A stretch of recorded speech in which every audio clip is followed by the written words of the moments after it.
Thank you for joining me on Leading Today. Today, I want to talk about isolation is a bully tactic.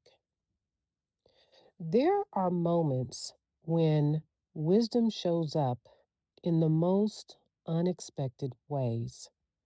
Recently, my daughter said something that stopped me in my tracks.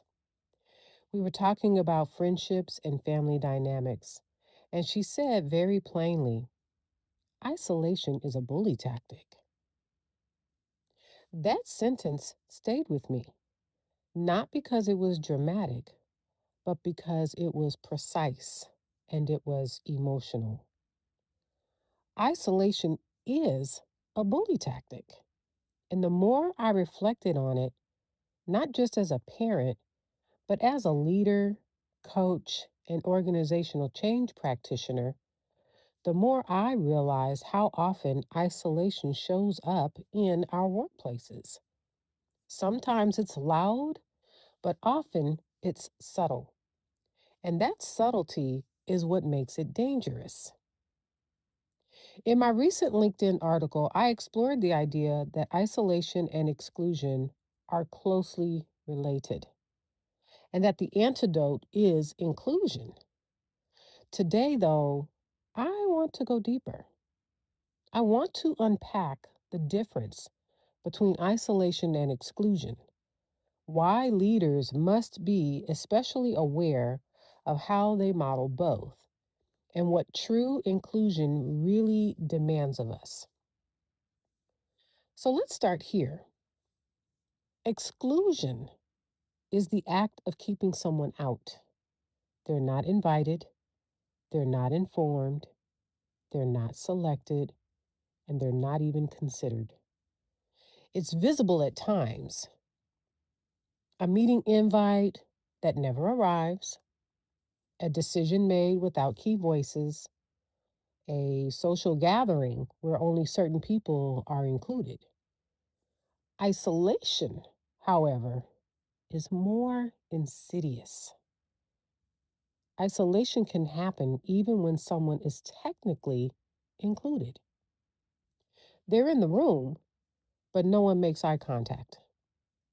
Their ideas aren't acknowledged. Their contributions are passed over. Their presence is tolerated, but not valued. So exclusion says you can't come in. Isolation says you're here, but you don't belong. If exclusion is a closed door, isolation is a silent room. And both communicate the same core message. You don't matter here. That is why isolation functions as a bully tactic. It attacks belonging without leaving fingerprints. And when leaders engage in it, intentionally or unintentionally, it becomes cultural. But here's the critical leadership reality. Teams model their leaders. If a leader withholds information, the team hoards it. If a leader dismisses ideas, the team mirrors that behavior. If a leader isolates one member, the group follows suit. This is not accidental. It is behavioral science. Psychologist Albert Bandura, known for developing social cognitive theory, demonstrated that people learn by observing others. We imitate what we see modeled, especially by authority figures. Think about that. Bandura's theory tells us that behavior is shaped by three interacting forces: personal factors like beliefs and attitudes, behavior itself, and their environment. In simple terms, we become what we repeatedly observe. Children observe parents, employees observe leaders. If a child grows up in a home where one sibling is routinely ignored, interrupted, or shut out of conversations, that child learns that exclusion is power. If a child grows up seeing one parent dismiss the other parent's ideas, they internalize that dynamic. And those patterns don't stay at home, they show up at work. That is the quiet pipeline between family systems and workplace culture.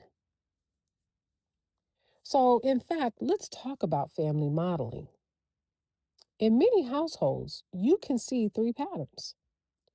The favored voice, one person's ideas dominate.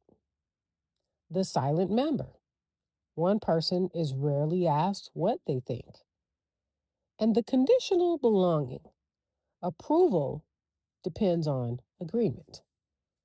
Children raised in these systems often learn power comes from controlling access. Silence is safety, speaking up is risky, but belonging must be earned. Then they become leaders.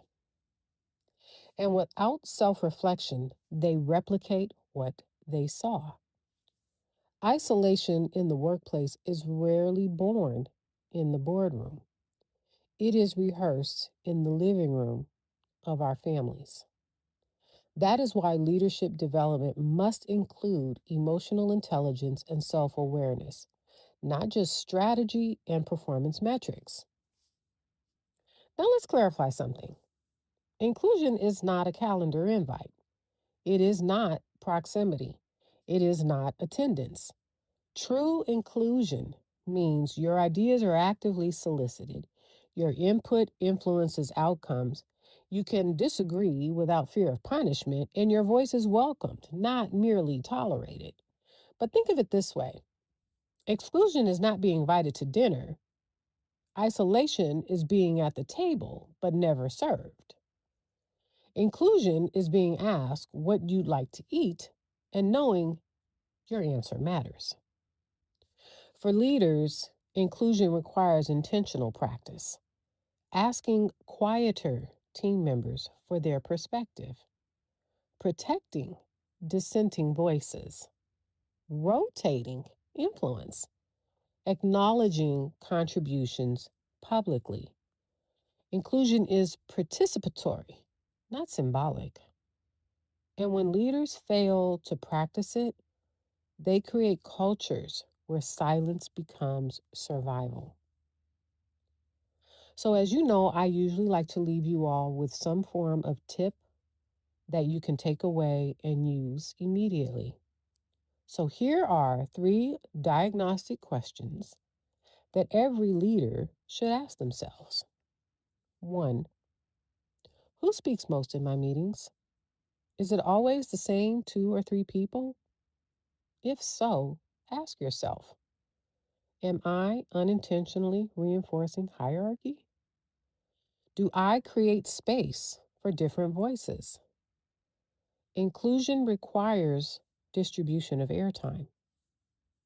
Two, how do I respond to dissent?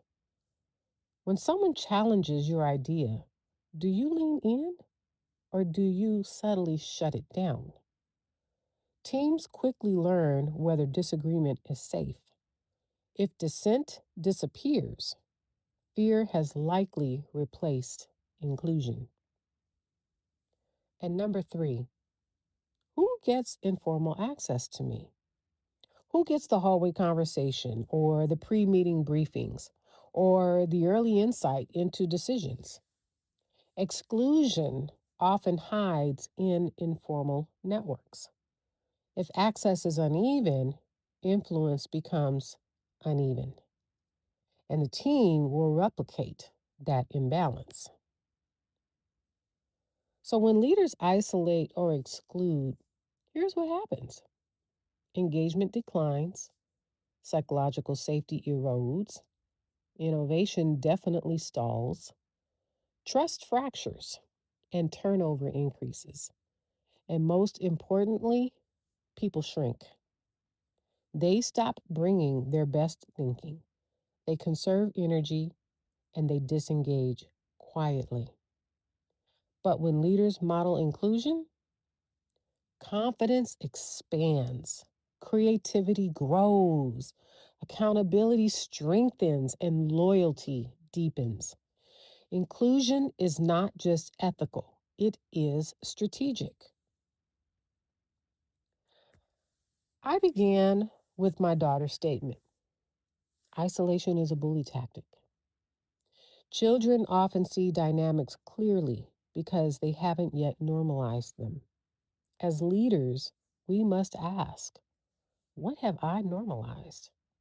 Where might I be modeling exclusion, intentionally or unintentionally? And here's the question I want you to sit with: when do people leave a room that I led? Do they feel smaller or stronger? Because culture is not built by mission statements, it is built by daily behavior. And the most powerful culture shift begins when a leader decides that belonging is not optional, it is foundational. I invite you to reflect on this alongside my LinkedIn article, where I explore the relational impact of isolation and the leadership responsibility of inclusion. And as you move into your next meeting, your next conversation, or your next decision, ask yourself, am I opening the door or am I quietly closing it? And what are others learning from me in the process?